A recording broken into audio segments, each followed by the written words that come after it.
So thank you for coming. This is the first of the STEM Essentials workshops for the 2017-2018 year.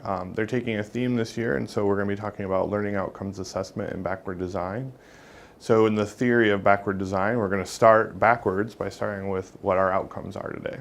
So today I hope to talk to you a little bit about what outcomes are and how we use them. Then you're going to have some time to practice, and then we're going to dialogue as a big group about some of the challenges you face and some of the challenges that are commonly faced when people try to use learning outcomes assessment. And just so I practice what I preach, I have some learning outcomes for you. So my hope is today that by the time you're done that you're able to understand what backward design is and that you can apply that theory to your either course or program curriculum development. I want you to be able to write your own learning outcomes and make them learner-centered so you can focus on what your students need to learn from your course or program. And then finally, as I said, we'll discuss some of the common pitfalls and how you can avoid them either through how you write your learning outcomes or how you decide to assess your learning outcomes. So just as I indicated, backward design, which is a pretty prevalent theory in higher education, it's what a lot of people are using as we rethink the curriculum. So if I was working with you as a department, we would use backward design, and it also works for our class. And basically what backward design says is that a lot of instructors, and this can certainly be said in the sciences, that sometimes that they'll start with perhaps the book or the content they want to teach, instead of asking themselves, well, what do I want my students to learn? Right? So I work with freshman seminars, and I actually was just working with a faculty member that wanted to use an activity. She wanted to use the activity because she liked it and because the students liked it, but it necessarily did not help the students or her achieve the learning that was designed to happen in that classroom. Right? And sometimes we use books because we like them. Sometimes we follow the organization of the book instead of following the organizations of how students might learn. So all backward design does is it reminds us to kind of start with the end. It starts by asking, after my course, or after this lesson, or after this major, or after this internship, this is what a student should be able to do. And from that, the answer to that question, then you think about how you would assess learning, and then you pick your readings and design your activities and design your lectures. Now, having said that, of course, at the institution, I always like to point out that there are these situational barriers, right? So when you're thinking about your course, you obviously have to think about how big your course is, where it's sequenced in the curriculum, who does it serve? Is it serving majors? Is it serving multiple majors? Is it a service course? Is it an elective? Is it integrative studies? All of these things matter because the learning outcomes you write and the way you run your class is probably going to be very different if you have 500 students or if you have 50 students. And obviously, if you're teaching Calc 1, you have to prepare students to go on to Calc 2. And the sequencing of that, like in chemistry, math, physics, is a little bit different than in some disciplines, like I come out of sustainability. Yes, there's content that students need to know, but I have a little bit more flexibility perhaps about what I cover and how I cover it than in some departments. So again, backward design is not a perfectly linear process. It doesn't work it's an iterative process, right? You have to go back and you have to rethink, did this work? Okay, I'm starting to work with my outcomes. I don't think they're accessible. Okay, I have to go back and look at them, right? So we have to acknowledge that it's a great conceptual tool to think about curriculum, but it's not a perfect tool. So I always tell people it's more of an art than a science when it comes to curriculum development. There's no strict one way to do it. And that also goes with language, and we'll talk a little bit more about language as we go on. But again, in the learning outcomes assessment world, you'll hear lots of words used interchangeably. So the way I typically talk to people at the institution about learning outcomes is that they're a nested set of outcomes. You all have in your handout a list of the university goals, which are called the undergraduate learning goals. They are 5 goals. They're written very broad. They're written at a very kind of macro meta level. And the reason is because we have a lot of different disciplines at MSU. And the way that nurses interpret that, educators, economists, ecologists, biologists, chemists, that you can all see yourself in these 5 goals because they're very broadly written. But what analytical thinking may mean to a chemist is perhaps different than what it might mean to a sociologist.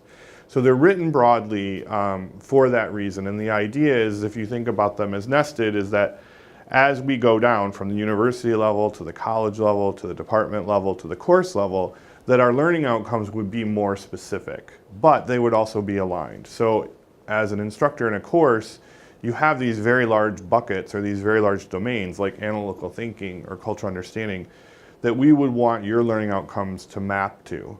But we're not telling you how to do it. That's dependent on your course and your curriculum and what you as a faculty and what you as an instructor decide.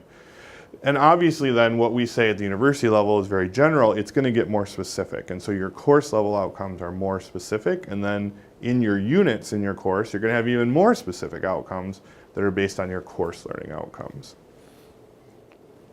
So one way that to explain this then is if the program level, so a major, let's say your graduation level goal for your students is to create and present professional business plans for agriculture producers that enhance profits and minimize environmental degradation. There's a lot in there, right? That's a lot of different concepts that are coming together that you want your seniors to know. So what then might happen in a course that would help a student reach that goal? Well, at the course level, you may analyze a production facility's practices to determine potential profits and costs associated with the operation. So you're taking it a little bit step down, you're giving them the skills, they're practicing to do the higher level thing. And then even at the unit level, you might have a unit or a test or a reading that focus on understanding how agricultural production practices can affect water quality, right? So they're getting a little bit in a unit, and the way I kind of explain is that think about quizzes, right? Your quizzes test knowledge and understanding to build to a test, and tests build to a final exam or a final project. It's the same thing with your learning outcomes. They're nested and interconnected. So when we talk about learning outcomes, and we have learning outcomes at multiple levels, for those of you that do action research, it's very similar. We have formative and summative types of goals. And so at the graduation level, we talk about those as summative, right? What does a student should look like when they graduate? In the middle, then, we have courses, and courses are both formative to the capstone experience because they're helping students practice, but courses also have summative goals inside of them, like final exams, right? And then we have assessments within the courses, and those are formative for the course, right? So we have little assignments that lead to final exams and capstone projects in the courses. And the courses build up to the major, and the major has capstone experiences. So, for example, some units have a required internship, or they have a required senior seminar, or they have a required research project, or a senior thesis. Those would be the capstone summative experiences for the program. So again, you would have to think, where does my course fit in all that? The way you fit if you're teaching seniors is probably going to be very different than if you're teaching freshmen. And the level and the rigor of your learning outcomes is going to depend on what level you're teaching at. So when we talk about alignment then, if we were to go back and take this learning outcome to analyze a piece of public policy about water quality using scientific evidence and write an effective policy brief, if that's what we want our student to be able to do at the end of our course or at the end of our program, then we can analyze this and figure out the components, and that tells us what we need to be doing in the classroom, right? So if we just take that, there needs to be some evidence that they can analyze data and that they have critical thinking abilities.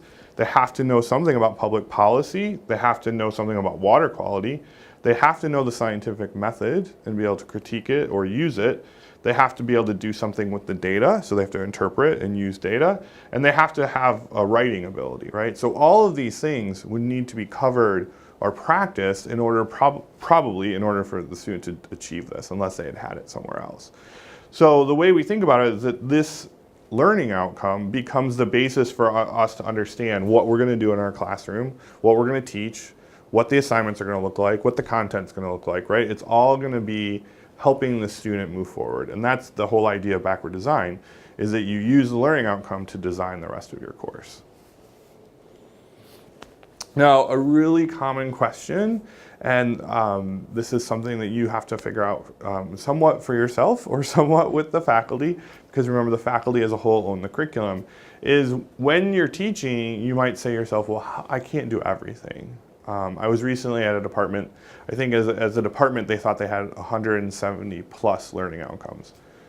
that's impossible for you to assess that many learning outcomes. And definitely at the course level, you're looking at under 10. I mean, a lot of courses only focus on maybe 5 or 6. So you may be thinking to yourself, well, where's the balance between these learning outcomes and all the things that I want to teach? And I put this model up here. It's from FINK, who's one of the main proponents of backward design. And what he reminds us is that when we're thinking about our content, our learning outcomes really fall into this kind of, I think of it a little bit as like a double egg. But this yolk, this center area is what's essential, right? So you as an instructor or working with your colleagues and working with your discipline, looking at best practices, wherever it is that you want, that you may have to refer to. You may be in business or engineering, you have outside accreditation. But you have to figure out what's essential. What is it a student cannot leave your class without knowing? That's often the focus of learning outcomes. That doesn't mean that in addition to the learning outcomes, which you're assessing, that you don't have other important information and content that can show up on tests and quizzes and show up in readings. And that you have other information that's just good to know, right? So you, as part of what backward design asks us to do, is to say, what's the most essential? Because we know the data would say the average student that takes your class only is going to retain about 10% of that in 6 months if we don't take a learning focus. If we take a learning focus and we tell our students very specifically what we want them to know, and we cover it in multiple ways, and we reinforce it, and make them practice it, they're going to walk away from your class or your program knowing and being able to do a lot more. So again, it's a personal decision, but we always have to remember we can't do everything, we can't assess everything. So where do outcomes come from? Well, as I've kind of alluded to, you might have department mission statements, you maybe have professional organizations that have put forward standards or best practices in the field.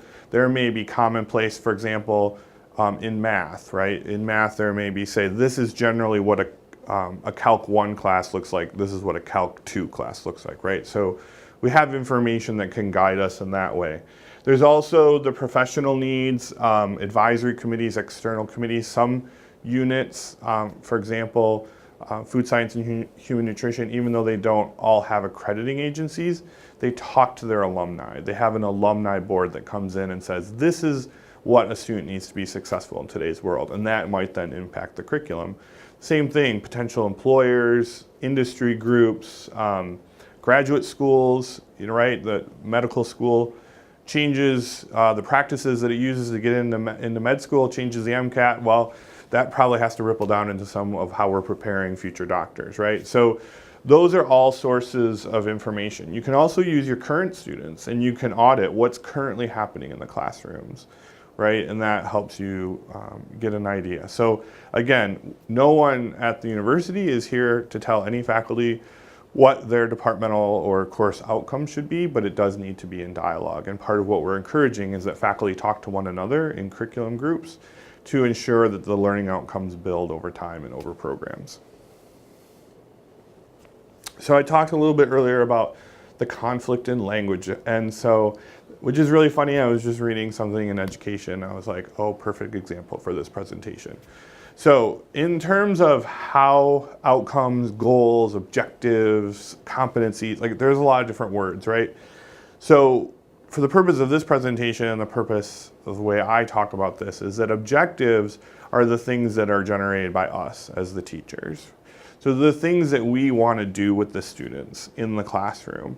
So I was just reading a document by a national center, and they said that one of their learning outcomes for a presentation was to provide something. Well, they said that was a learning outcome. That's not a learning outcome because I'm not, as the learner, I'm not providing anything. That's an objective, that's an input. That's the purpose of the lecture, is to provide something, okay?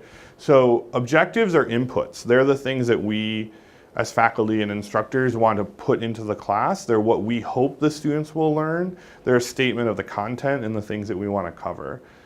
Outcomes are accessible statements about what we want the student to do or manifest for us based on what we gave them. So it's an output, right? So if I'm giving a presentation, my presentation, an objective of this presentation is to describe learning outcomes to you.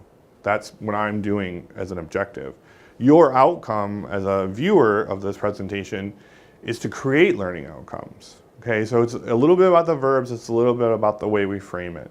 A lot of times we spend a lot of time talking about objectives. We talk about what we're doing to the students or what we're providing to the students. Again, backward design says we need to be thinking about what we want the students to do. Why are we doing what we do? And we only know if we're effective if the students can actually do it. So we're starting with the end in mind. So when writing learning outcomes, there's a basic structure that all learning outcomes tend to follow. The easiest part is here in red, that's the subject. So we're writing learning outcomes for classes. So the subject is really a student. But you could have learning outcomes for your lab, you could have learning outcomes for extension work, right? This works in any context. You just gotta change that noun. So in our case, student becomes the subject. Then we need an action verb, and that's what I'm gonna spend most of my time talking about after this slide, but you need an action verb.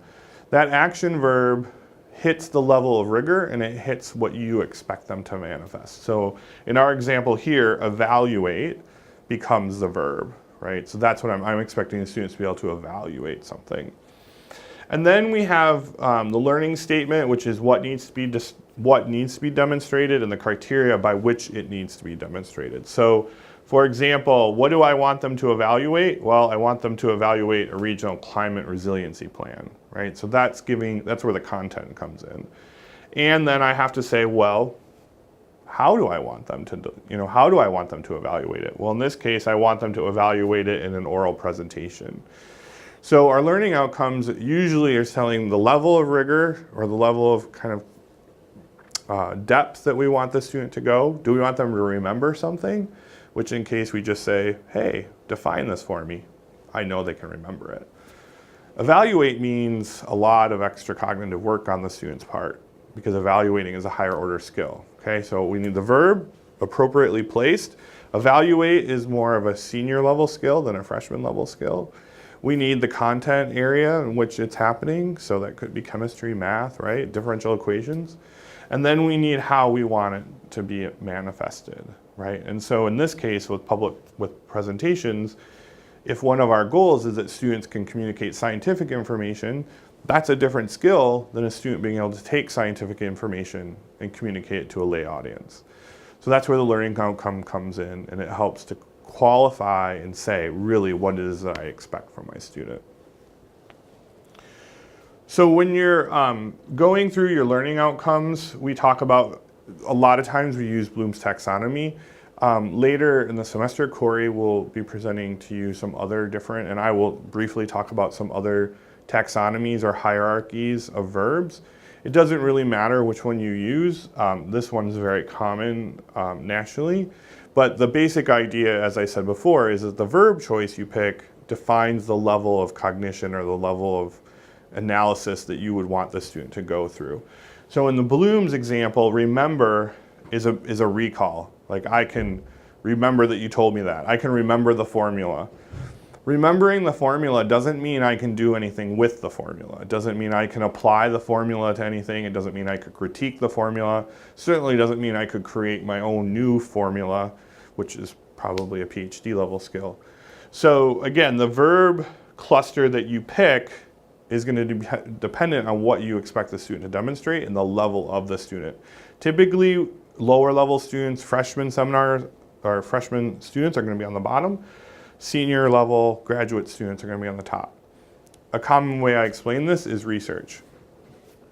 One of the first skills students need is how to read a research paper, right? So you might say, understanding that the student has the ability to kind of get what a research paper says. You might want students to move up and be able to critique a research paper.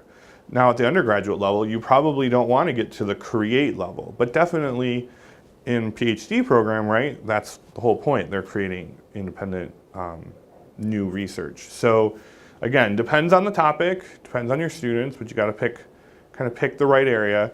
And what I always remind faculty is that whatever level you pick assumes they can do the lower level things, right? So if I'm going to create, was talking to a music student today. I realize it's a STEM audience, but I was talking to a music student, and for their PhD, she has to compose a unique piece of music, right? So that's at Create.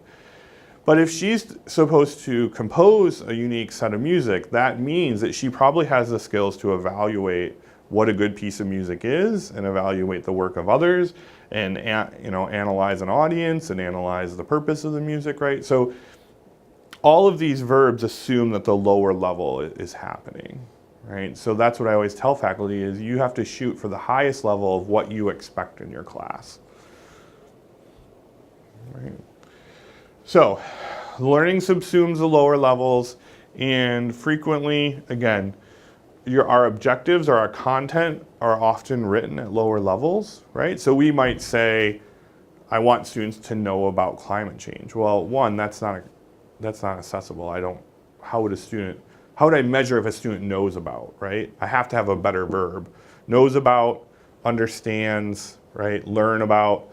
Those aren't good verbs because they're not measurable. So what I have to say is if my objective is that students know something about climate change, my outcome then has to be students can explain the effects of climate change on Michigan, or students can analyze data, hurricane data, to figure out how climate change is going to impact the Caribbean, right? I have to be more specific with my goal, but at the objective level, we often write lower. Okay, so then I tell people typically course outcomes are happening somewhere here in the middle, right? So these might be objectives, course outcomes. And then the higher order skills are typically our program outcomes or our summative assessments. Those of you teaching at the senior year or in capstone courses are probably going to have verbs up higher. Those of you with freshmen are going to be down lower, right? And again, I would also say that some of this depends on the student's level. So a great example that I've dealt with is food toxicology, right? That's more of a graduate level program. But let's say that in the senior year, you discuss a little bit of food toxicology. Well, because of the issue and because of where the students are at academically, even though it's a senior year class, you might have a lower level outcome, right? Entry level master's students, even though you might say, well, they're in graduate school, so they should be at the higher levels. When we start to introduce research, if they're coming out of a non-research based program, so I'll use education as an example, a lot of people don't hit a research base until a PhD. They have very practitioner-based masters. So that might mean that you need a pro seminar at the lower level, okay? So you have to think about the synergy between where your course is situated, who your students are, what their background is, and how much they know about a topic, right? So that's just to say that even though as you're a teacher of seniors, there are some things that they've probably been getting all along that they're ready for more capstone-oriented outcomes. And there are some things that you may be teaching that are unique, and the first time they're hearing it, those are going to be lower, okay? So again, the context is really important. In addition to the cognitive domain, which is what I just showed you, Bloom also has two other domains. When we talk about the concept of competency, competency is more than just our ability to know and to do things cognitively. Competency also includes our beliefs and values, and it includes our physical ability, our kinesthetic abilities, right? So if you think of a surgeon not only has to know anatomy, but they have to physically be able to use the scalpel in a way that doesn't kill us. And we would hope that their value system would follow the Hippocratic Oath, right? So to be a competent surgeon, we talk about more than just head knowledge. We talk about head, heart, and hands. Those of you in 4-H will like that. So there are verbs, again, in Bloom's that talk about the mental cognitive domain, the affective domain, which is a very challenging one often, and then the psychomotor or physical domain, right? So it helps us to understand. And again, going back to my earlier point of understanding, bad verb. Valuing is another bad verb. So if you say, I want students to value diversity, how are you ever going to know if they really value diversity? There's a social bias around diversity. So you're never going to ask them a survey question and have them say, yeah, I hate diversity. And I use the example of recycling. Okay, everyone says that recycling is good. I've never met a person that's like, oh, I hate recycling. So If I asked you all, do you recycle, your hands go up. Now, if I say, do you all take your styrofoam down to Dart in Mason, and the hands start to come down, right? So there's a problem around asking students their self-assessment of their own opinions, and that's not what learning outcomes assessment is, right? Learning outcomes assessment is using students' work, throwing it up against what you said they need to do and saying yes or no, they did it or they didn't do it, okay? And that's why some of the effective areas can be quite challenging. We'll talk more about that later. So these are just a list here of a few different areas of taxonomies. Like I said, Bloom's is very common, but Wiggins and McTeague, who further the backward design, they have this idea of essential questions, and they have a hierarchy of questions that one can answer in the disciplines. There's also the facets of understanding, a taxonomy of significant learning, which is by FINK, who I mentioned earlier. So there's all these different models, and they'll be in the presentation. So the 6 facets of understanding is a different area, and here empathy, that's one that would fall under effective. Now empathy is a highly contested concept. Some people would say it doesn't even exist. So again, there may be taxonomies that are a better fit for your discipline. Others, I renamed it because I thought DIE model, the DIE model, is really negative, so I put DEI. But this is one that's often used in education abroad, and it asks students to, it's a way of challenging their perception, so they have to describe something, and then before they run to interpretation.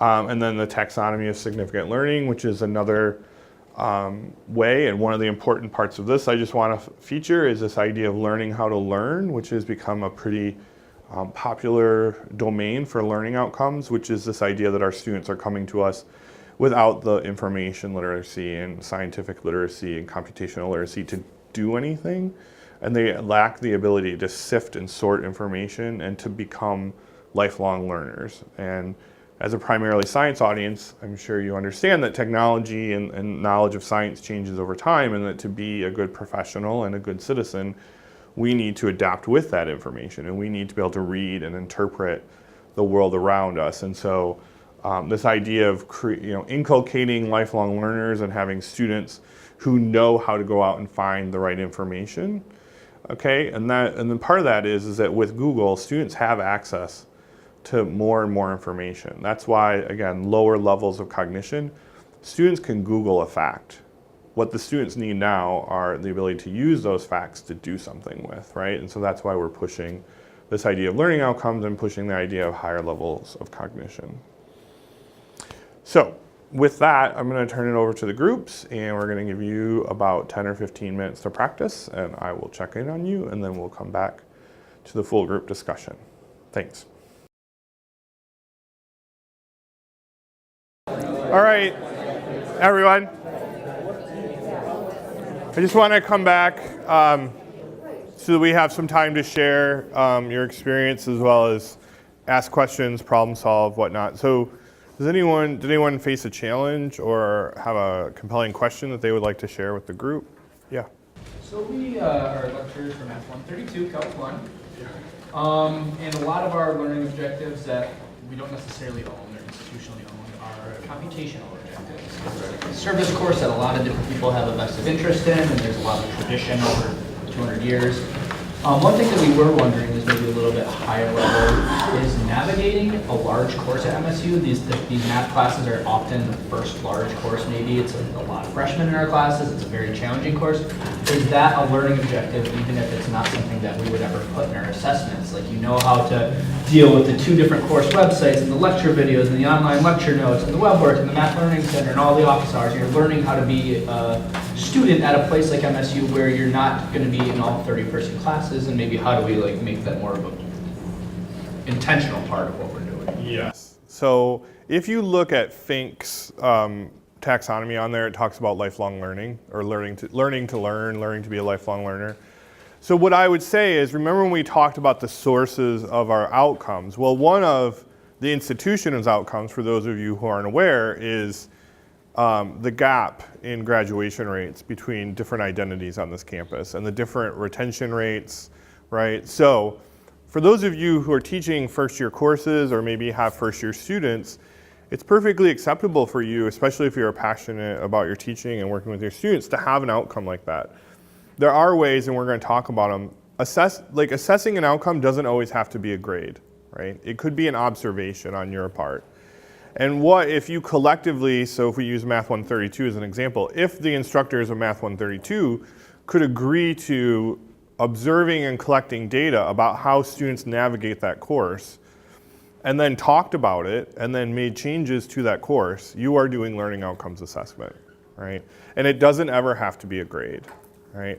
So, and one of the challenges that, I'm jumping ahead a little bit, but it fits, so I'll say it, is sometimes I think, especially in the sciences and especially, people, they don't want to get at the soft stuff, right? So one of the things I hear a lot is diversity is something that should happen in integrative studies, right? But really it's something that has to happen across the curriculum, right? So honestly, I don't know, am I going to out you, Kelly? Kelly and I have done many meetings with different curriculum committees, and resoundingly, I think we found one who embedded cultural understanding in their departmental outcomes, right? So it's a university outcome to do cultural understanding. Same thing with citizenship, right? People are like, I don't know, I don't do that, right? But it's important to know that when we as an institution say citizenship, we're not telling the students who to vote for. We're encouraging our students to be civically engaged, right? I mean, it kind of fits with Spartan's Will. A lot of units are, I think the provost and people are going around and asking the colleges to think about how they support Spartan's Will. I know it's been a big thing in social science. So, I know you had an associate dean in that side previously who wanted citizen scholars, right? Like you want, and scholar citizens. So yes, it's perfectly acceptable to have those types of outcomes, and you don't have to grade them, but you can still observe them, right? So you can observe how students work in groups in your class. You can observe the climate of your classroom. You can ask students to give, anonymous feedback about the climate of your classroom or about their group experience, right? And, sometimes I've had faculty say, well, I don't do anything with diversity. Well, do you put them in groups? Because if you're putting them in groups, you're doing something with diversity. And let's face it, a lot of our young people don't know how to navigate a group. But we all have to navigate groups professionally. So yes, that can definitely be a part of your learning outcomes. Doesn't need to be graded, but it could be something that you attend to. And we'll talk about the challenge of writing some of those in just a second. Other thoughts? Does anyone want to share one that an especially great one that you're super proud of? I'll give you a sticker if you talk about it. There's a box of cookies in the other room I could sneak you to. Yeah. Okay, so I teach fundamental genetics. Okay. And this is a very fine scale outcome. Analyze a pedigree to assign a mode of transmission based on evidence. Okay. And for you, is that a mid-level course goal? Is that a summative course goal? It's something they would do on the second exam, but would also come back on the final. Okay. Do you expect them to go beyond analyze, or analyze is pretty much? Oh, I see what you mean. Yeah. No, that's pretty much the okay. So you do it twice, right? You do it on the first, which is great. So this is one of the things I also say about learning outcomes assessment. You don't want to throw your students off the waterfall, right? So if it's a learning outcomes assessment and it's important enough to know, it's probably something you're going to cover multiple times, right? So it's not something in the caption on page 12, right? So it's great that you're doing it twice. So she's covering. So what do you do to instruct them to do well on the test? Like what type of prep? Are you lecturing about it? They reading about it? Do they get an example? What? All of the above. So they read about it. They do offline sort of observational lectures with all of the vocabulary words, and then we practice with pedigrees in class. Great. Great. So she's using multiple modes of instruction to help the students to see and to build their skill, right? So part of the challenge is sometimes we set outcomes and we never really help the students to get there. So one of the things I always warn people is don't have a whole set of outcomes about being great writers or being great public speakers if that isn't woven into the curriculum somewhere.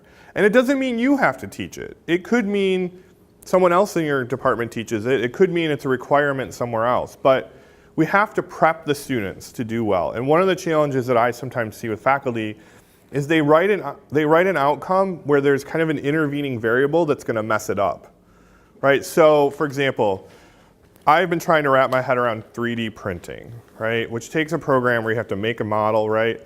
Not good at that.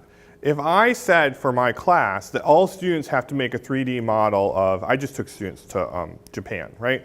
So if I said all students have to make a 3D model of a Shinto shrine and explain the symbols and the design of that shrine using 3D printing, they might understand the symbols and they might understand like conceptually how to design it, but they might not know how to use that 3D printer, and it becomes an intervening variable. And then when I go to evaluate and I say, this looks like crap, you did a horrible job, or they're crying because they don't know how to use a 3D printer, I've set them up right to failure. So part of what we have to think about when we're writing our learning outcomes is how are we helping them practice, how are we helping them to acquire the information so they can be successful on our assessment. So I think great example.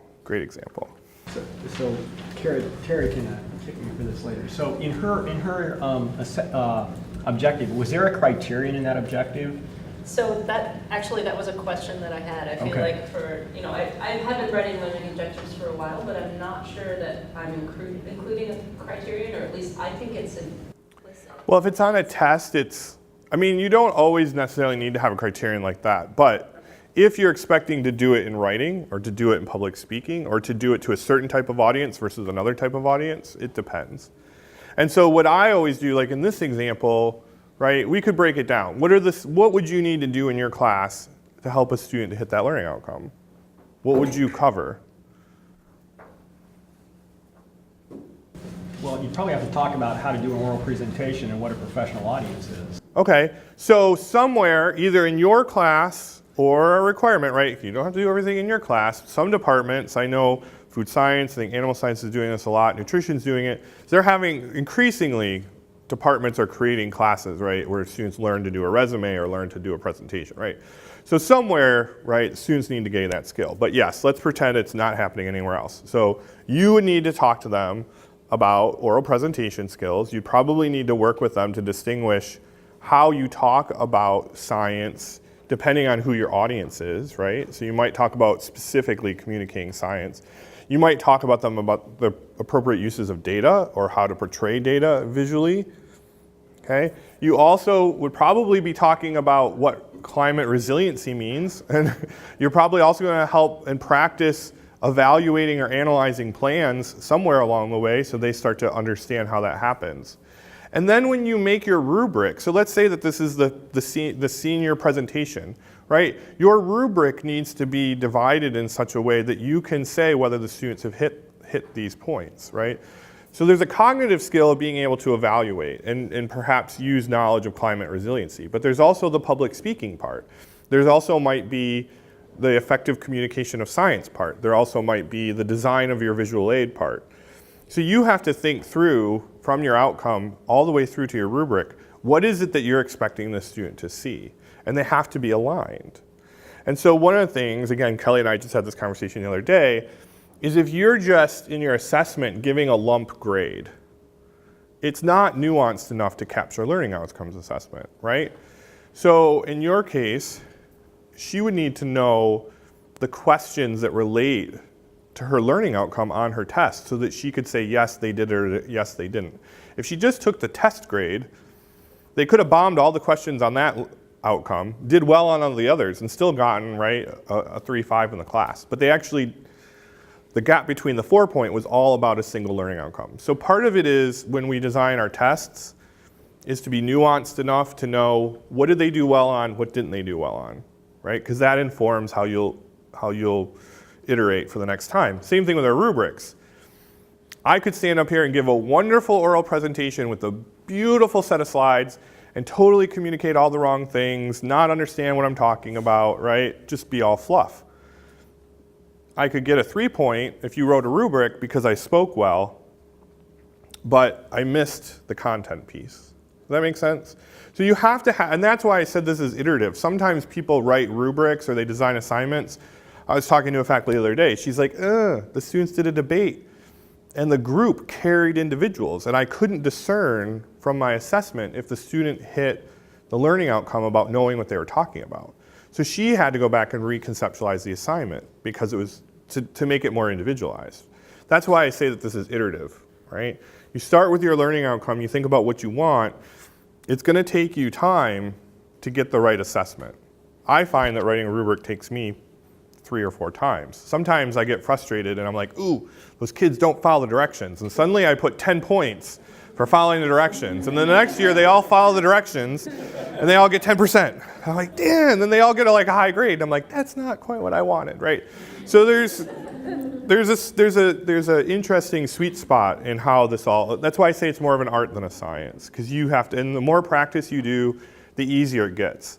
The other thing I'll say is that this is a huge time investment to start, but it should make everything easier for you as you go, right? So once you develop good grading skills, good rubrics, good assignments, it should make your grading a lot easier, and it should also make your course planning easier, but there is an upfront cost. Are there other questions? And we can take questions again at the end, but yeah. So what should be the ratio of the student, how much the student know, and if a student is a very good presenter? I think that depends on your course. I mean, if I'm in a communications class, I would err on the side of the presentation skills. If I'm in a science class, I would probably err on the side of scientific knowledge. But I think it depends, right? So some of you might teach, I don't know, does any of you teach a tier 2 writing class? Right? The outcomes and the percentage you assign to writing is probably going to be higher in a tier 2 writing class. Does that mean you do more writing than someone else? Someone else might do a lot of writing. They just might not prioritize it as much in the curriculum. Okay? So I think you have to think about where your course is situated. If you're the only course in the department that talks about presentation skills, maybe you up it. If a lot of your courses do presentations and that's not your primary role is to teach content, up the cognitive content skills. Right? So there's not a right or a wrong. And really, learning outcomes assessment is best done collegially with your colleagues, right? So in the case of Math 132, he's got to prepare them for Math 133. So he's got to understand that. He also has to understand where they're coming from, right? So it really is up to you and what skills you, again, we talked about the essential skills. What's essential for your course? What's the essential learning outcome? Someone else had their hand up over here. We discussed in the group here points that always appears in those who teaching basic courses, preparing for the professional students, like pre-med, some pre-med courses like psychology, and sometimes, most of the time in this case, like when we post the plan or what the outcomes, we almost overwhelmed with the content that we feel we have to fulfill. Yeah. So, like for example, if I'm teaching physiology or histology for pre-med students, and I know they will be doctors and they need to know something about everything in the body. So, when putting the goals, it's always like to hear exactly what outcomes I need other than they know this. So I think that you're raising a good question. The question is that, right, the balance or the conflict sometimes between content coverage and covering everything that they might need to know versus, learning outcomes and having, of course, different students who are in the course for different reasons, right? And that's a challenge. If I'm a biology student versus a pre-med student versus a teaching student, I probably need to know slightly different things about biology or have a different emphasis. So I think that in part of it is you obviously have to prepare them to get to the next course. You have some onus probably to prepare them to be able to do well on professional exams. But I also would say is you have to go back, remember I talked about curricular prioritization, and you have to think about what can you reasonably do and do well. And what my advice to faculty is to always go back to the question that was raised over here is helping them learn to learn. Because what we know in today's world is that basic content knowledge is available on the internet. Like they can look this stuff up. They can look it up on their phone, right? So how do you help them to take histology or whatever your discipline is and understand the core questions and understand how to dissect and deal with information in a way that will carry them throughout their career. Because if your focus is only or majority on content acquisition, what we know is that the students will forget it after they're tested on it. Okay? And that's also why I say you have to talk about, this is in part you talk about with your department and understand the flow. We know that students are going to remember things if it's covered multiple times. That not only means covered multiple times in your class, but covered multiple times throughout the curriculum. And so to the extent that faculty who may be teaching courses after you can reinforce, we also know that a phrase I like is, you know, I always say this to students, when you write a paper, writing a paper in college is not a mystery novel. Teaching a course is not a mystery novel, right? So it's fine to telegraph to our students, I'm teaching you this for this reason, right? I have these learning out.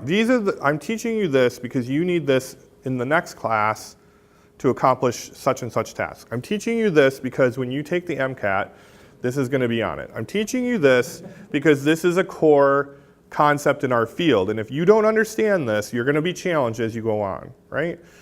So whether you're using your learning outcomes or you can use concept maps, you can use cues in your presentations. When I teach, I say, okay, last week we covered this.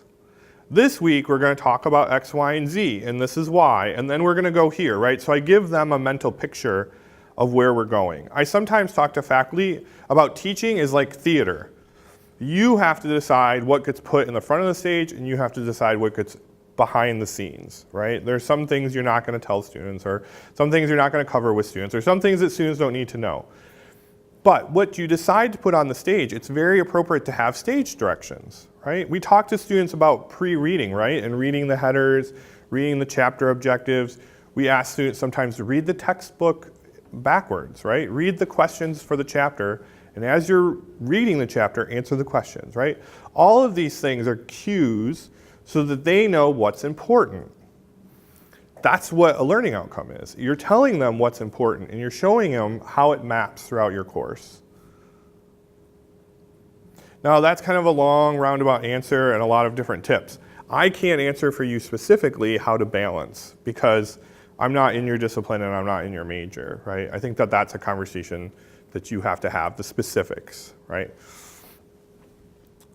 Does someone else have their hand up in the middle? I swear I saw a flash. So a few things, just as you're writing learning outcomes, 3 things that I would ask that you just be aware of. The first, I'm gonna go through each one in more depth. One is writing non-assessable learning outcomes, right? So that in part means having the right verbs, right? Sometimes we use verbs like understand that aren't accessible, right? How do you know if someone understands something? It's a mental process. You can't crawl in their head. Or, learn about. How do they learned about something? Yeah, I talked about it. Did they learn about it? I don't know. So we should use, better verbs than that. Verbs that we can observe, right? So it's all about picking observable verbs. We need to avoid indoctrination. So I have definitely been with faculty who've said things like a learning outcome for my class is that students will decide to be organic, or decide to be vegetarian, or decide to not shop at Walmart, or decide not to eat at McDonald's. Like, I've had faculty say that. So we'll talk about that. And then the effective learning piece, which was brought up. So just in terms of effective, when you are doing assessment, understanding that the learning that you're trying to assess has to be observable.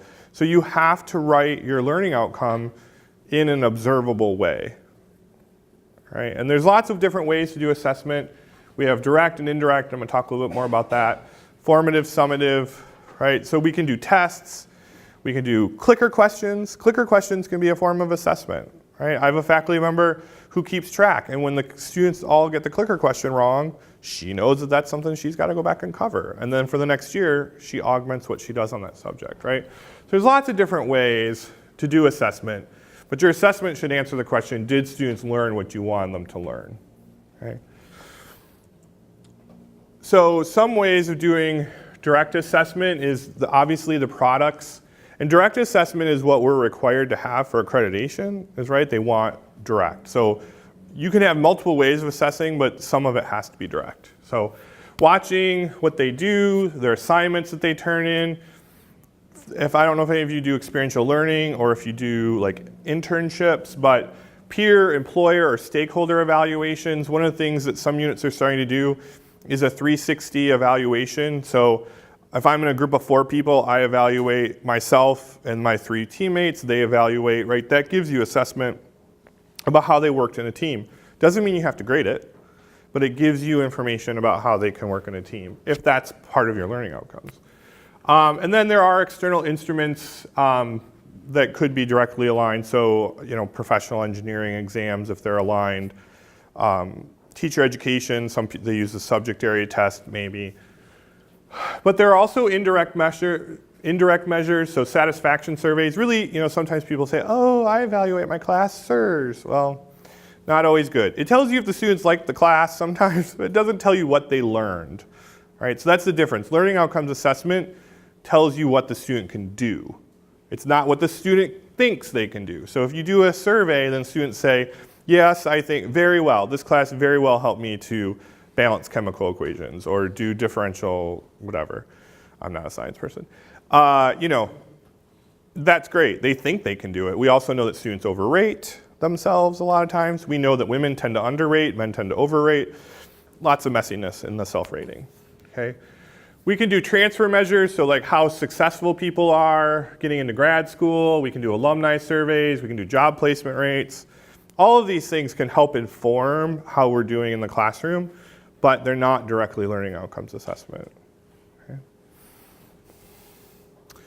So people sometimes, assume that assessment and grading are the same things, and they're not, right? Because you can do really well, as I said before, on a test, but still not pass the learning outcomes assessment, right? So there's this sweet spot, again, where grading is aligned with assessment, and you're doing both at the same time.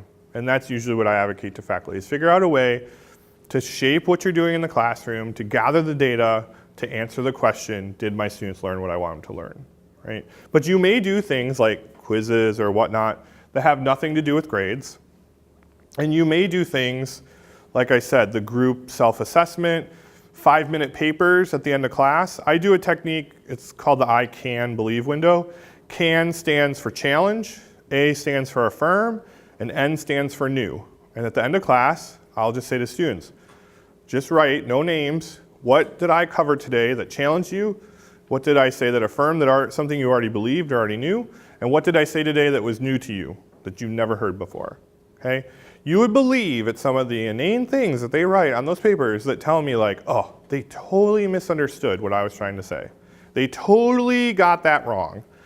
And then what do? I follow up. Maybe I follow up with an email. Maybe I follow up in class. Maybe I adjust the syllabus and cover something more time. That's a form of formative learning outcomes assessment. I'm not giving a grade, but I'm getting data and I'm course correcting as I go to ensure student learning. Okay? So there's 5-minute papers. There's and I have a book, if anyone's interested, of learning outcomes assessment that you can do, really quick things you can do in the classroom activities. Okay. So the thing is that if, we talked about this a little bit, but when you're developing your rubric then, you have to think very carefully about what it is that you want to observe and what it is that you're trying to assess from the students. And it can be a combination of graded and ungraded types of things. But when you pick your verbs, pick verbs that you can observe, right? So, in terms of the diversity thing, we are as an institution being hit right now, right? There's a lawsuit going on. There's, people are saying, right, we're in higher ed, so that automatically means that we have a liberal bias. So we have to be, very cautious in how we're presenting certain ideas to the students. And so, I think some faculty want to shy away from the idea of citizenship and cultural understanding when we actually need to be doing more of that. but we need to be thoughtful of how we're doing it. So for example, political ideology is a protected status, right? So we need to make sure that our classroom climates are safe where people can raise issues. Religious identity is a protected status, right? So we need to make that classroom discussions are such a place where that type of stuff can happen. And although I wouldn't say you need to grade it, it's probably important for you to monitor it as an instructor.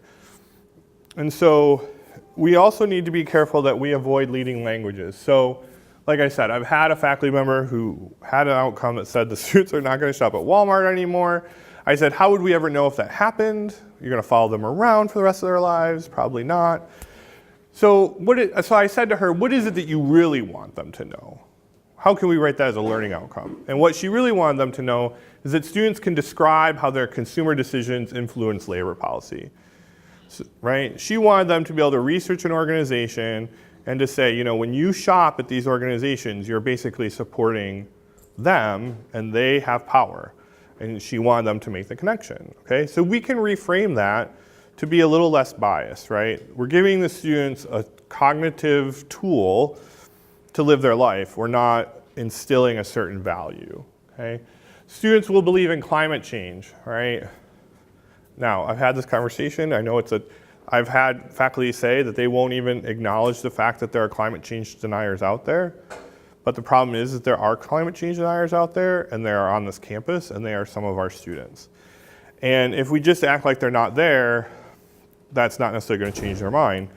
But we can have, for example, students can analyze climate data to predict future weather effects, right? We can have neutrally written things that relate to our disciplines that don't start to border into religious, political identities.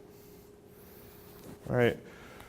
And so part of what we talk about then in terms of the science classroom and inclusion is, one, making sure that we have equitable learning outcomes, that we create a climate in which all of our students can succeed equally, right? Because we know that not just in science, but in general in higher ed, there's a climate where some students can flourish and some can't. So in part, what behooves us is to understand how do we make sure that all students can feel engaged and be successful in our classrooms.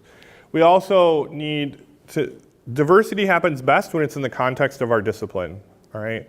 So if diversity just is that thing that happens over there in IAH, students aren't ever going to really learn it. So raising questions, and we actually have a website for the university on disciplinary related discussions, research-based discussions on diversity in the disciplines.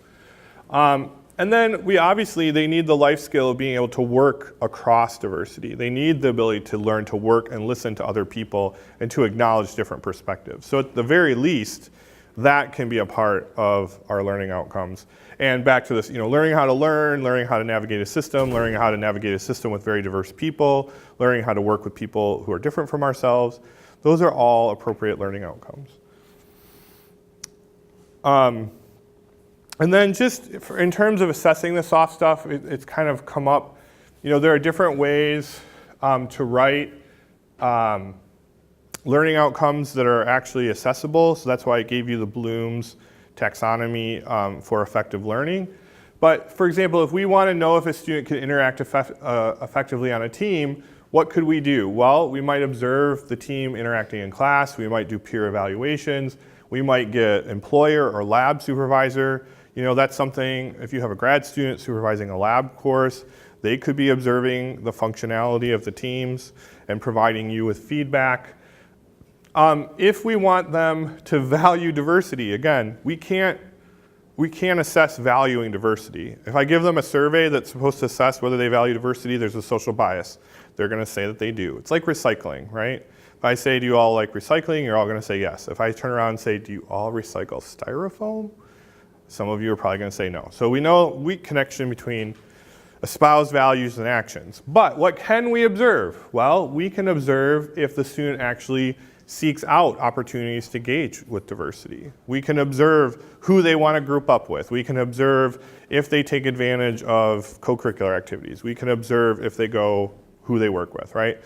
So again, a lot of times when it comes to effective learning and valuing, it's about writing an observable learning outcome and collecting the data, often ungraded. So what I sometimes say is, right, freshmen, we'll go back to freshmen. I would love all of my freshmen to come in and let's use sexism and not be sexist, right? But if I'm teaching a course and my student says something that's a sexist, that might mean they don't hit the learning outcome. Am I gonna fail them in the class or give them a ding on the grade? Probably not, right? Because it's not really what the class is about. So that's where you can distinguish between the ungraded and graded assessment. There might be things, life skills or things that you're trying to develop your students in, but you have to think about, in a biology class or in a math class, is it fair to ding a student because they say something that's not inclusive? Probably not. It's not related to their understanding of math. Can you track it? And can it be something that you talk about as a department or something that you decide to address with the student? Yes, right? Again, another way that learning outcomes and grading are not the same. All right, I want to leave, there's about 8 minutes left. Are there questions about some of this? I did such a good job, there are no questions. I do, yeah, Renee? How many objectives and how many outcomes do you put into a course? Yeah, so I usually tell people to maybe only start out with 2 or 3 and get used to it. My advice often is get the process of doing it down and become comfortable with the process of doing it and then expand it. I think sometimes, I mean, writing learning outcomes for your course I think is great, but then I think the rubber hits the road when you have to start trying to assess them and start trying to change your rubrics or change your assignments. So that's where I would say I wouldn't have more than 6 to 8, that's a lot, but it depends on how you're doing your grading. Some of you have tests and it would mean chunking out questions on your test. That might be a little bit easier than some of you if you have 10 lab reports and you're like, oh, I gotta go fix all the lab reports. So I usually tell departments, right, the same. Don't have too many. Some people start with a specific chunk. So what I've seen a lot of departments do is they just start with one learning outcome. Like they want to do all the cognitive analytical thinking and they write those outcomes and they figure out how to weave it into the course. And then once they get that down and they're satisfied, then they might move, right? So learning how to learn might not be the first step, right? You might start with the content or you might start with what's core and then you might add the effective ones later. So I think it just depends on your course. I don't know, how many of you do you guys normally? Yeah. I mean, I think it depends on the course and it depends on how you assess. I think if you build it in and it can just be a part of your assessment, it's easier. But I think if you're majorly overhauling and you view if each outcome were to need its own assessment, then you have to limit it. I'll just add, I'm going to do this myself. I'm going to teach a course for the very first time after being here for 12 years. And I'm starting with this. And I don't know how many I'm going to have, but that's where I'm going to start. I'm going to start by thinking about what do the students really need to know. The particular topic is viruses. What do they really need to know about viruses? And right now, it's like, okay, how am I going to get it down to what can actually be taught in class? So I agree. I think it varies. But the slide that Jim showed at the beginning where you're trying to prioritize the outcomes, I think that's the key issue if you're thinking about revising a course or teaching a course for the first time. In 5 years, what's really important for these students to know? And if you start there, then you can kind of build in each direction from there. Yeah, remember I said it takes three times to get it right. I mean, I often over-assign, like I primarily teach freshmen, right? And so every 5 years or so, there's like oops, they can't handle what I'm giving them, so I have to modulate. So, sometimes I tell my students, we're gonna start here, and I might cut back. Like I might need to cut back the number of assessments, I might need to cut back the number of readings. But I think the key point is picking something that are really important and doing those really, really well instead of trying to do everything kind of poorly, right? So it's a lot about prioritization, iteration, what works, what doesn't work, right? Oh, that was too many papers, or that was too much reading. And sometimes I find is that faculty are assigning so much reading, and what we're hearing is that the students look at the volume of reading and they get daunted and they just are like, oh, I'm not going to do anything. Versus if you give them a smaller amount of reading, but maybe ratchet up what they have to know, then they'll dig into it, right? But that's hard, right? Because even I'm like, oh, but I want them to have this perspective and this perspective and this, right? But really, having those 5 articles means nothing if they don't read it, and it means even less if they skim it and can't do anything with it, right? So it comes down to that prioritization and your interaction with your students, your context, what your subject matter is. It's all going to play out. I know we talked about just course objectives or outcomes here, but how often do you have to refer back to those when you're going through like each unit or each lecture? Refer back to how the next. I mean, I think it's up to you how you are as a teacher. I think there are passive ways to do it, like on your syllabus. I think there are ways you can just put it in the PowerPoint as just a start, like, okay, we're starting Unit 2, and Unit 2 relates to these objectives. I have found having a course map or some kind of a conceptual map that explains to students.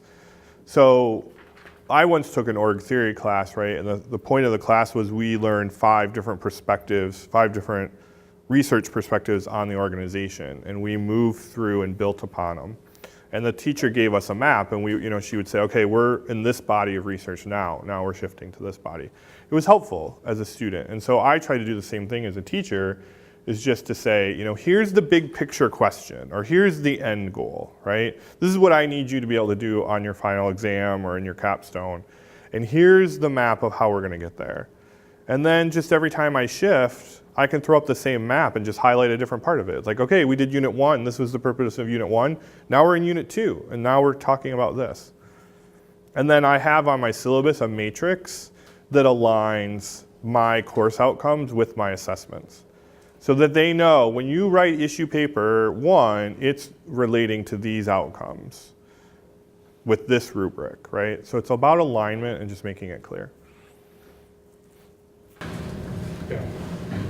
So I also use a matrix like that, and they see it in the first week, and then I'm pretty sure, unless I hold my hand to the fire, they never look at it again. And so I think, yeah, maybe like you're saying, I use like a bookmark or benchmark slide at the beginning of lectures, and that's helped remind me also when I go back to that lecture the next year, I'm like, oh right, this is where we're at.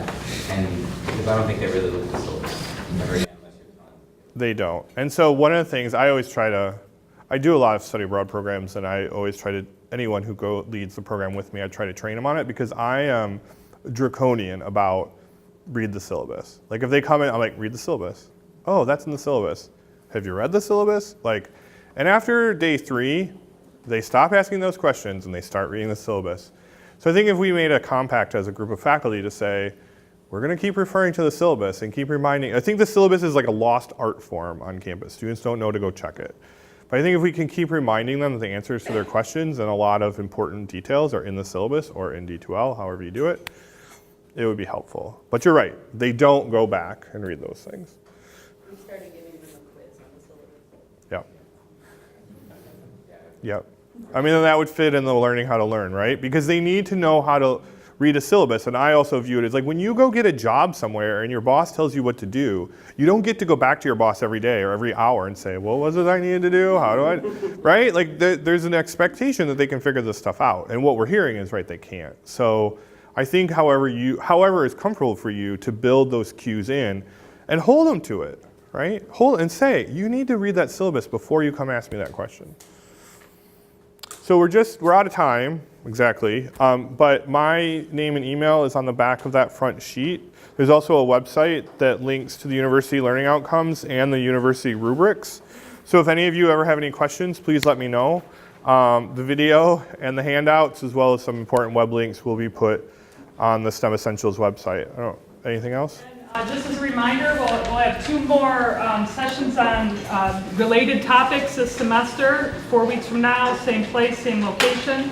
Marker and Lorraine is going to talk more in depth about assessment, theory of assessment, things like that, give folks an opportunity to develop some. And then we'll have a third one where it sort of brings in both of these things with a little bit of a different perspective related to scientific and engineering practices. I forgot to mention that earlier. So we hope you can all join us for those workshops as well, and encourage your colleagues to come. And let's thank Jim for a great presentation.